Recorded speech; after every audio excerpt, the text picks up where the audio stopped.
So in this video, I'm going to be taking you guys through the process of creating a Padlet, so that way you guys can get feedback for your prototype from your classmates.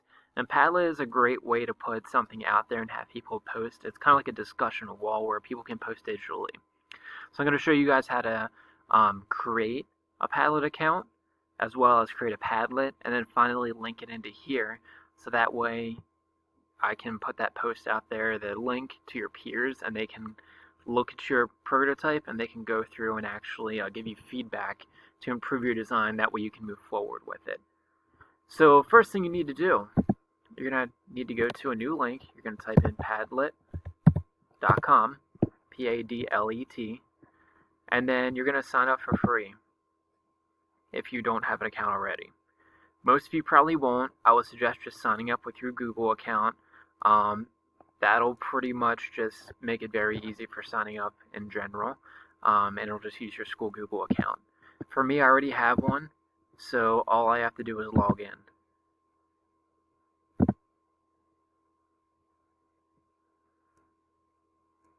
Alright, so I already have a few up here, but yours is probably going to have nothing up in this area whatsoever. So here's what I'm going to be doing to create my Padlet. Okay, delete this. I'm going to make a Padlet by clicking on this. And I want to create, basically, there's all these different things on here. I'm going to create a wall.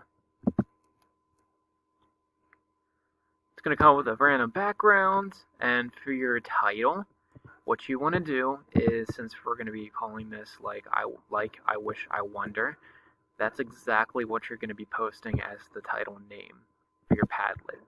So change the title, I wish, and I wonder. For the description, usually it comes with some kind of random thing.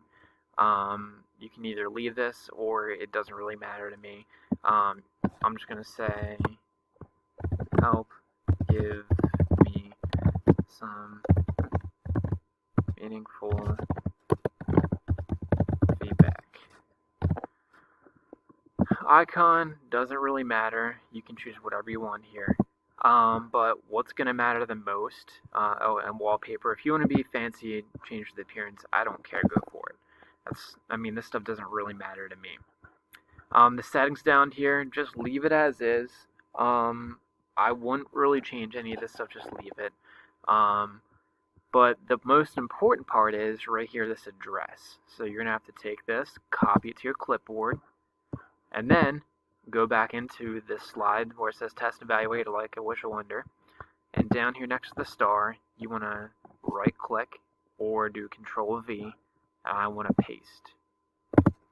So that way, if I click on this link, boom, it takes me to the Padlet that I just made.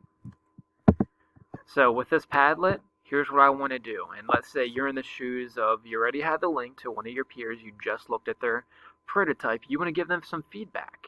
So you're going to go through and reference these three things about their prototype, because realistically we can't display or show their prototype, or you can't display or show your prototype to someone that's in the conditions where they're going to be using it, or our stakeholders, as we like to refer to them in class.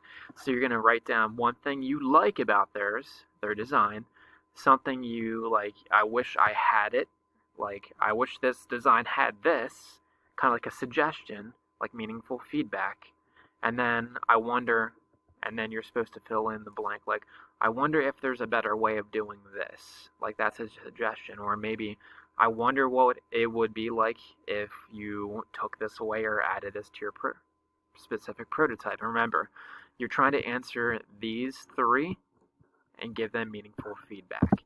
So here's how you're going to be going about that.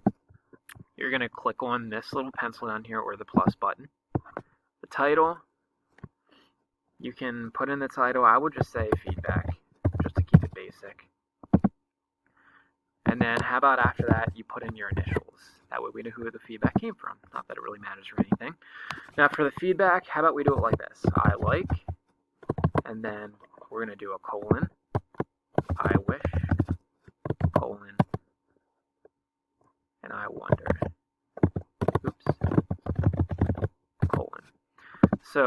as far as the project is concerned, the prototype, you're going to say, okay, I would like that your prototype has, and then you fill in the rest.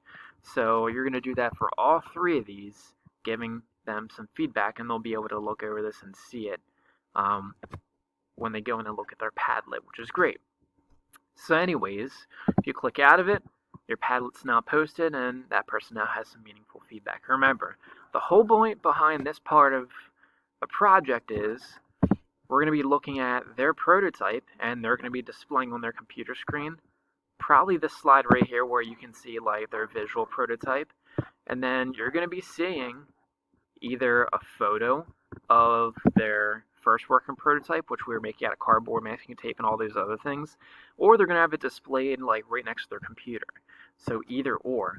But what you're going to be doing is looking at those things, going to their Padlet, and you're going to be giving them some feedback.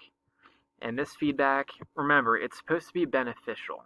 It's not supposed to tear someone apart and not have any meaning to it. And it's not supposed to be useless, like, for example, I like your prototype because it's pretty. It's a good color. It's red. My favorite color is red.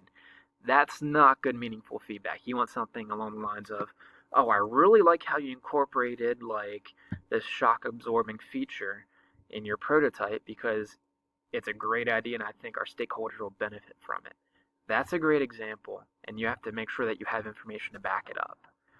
So if you have any questions on how to do this or you're confused, remember you can always see me in class. I'll be floating around and I can help you guys out.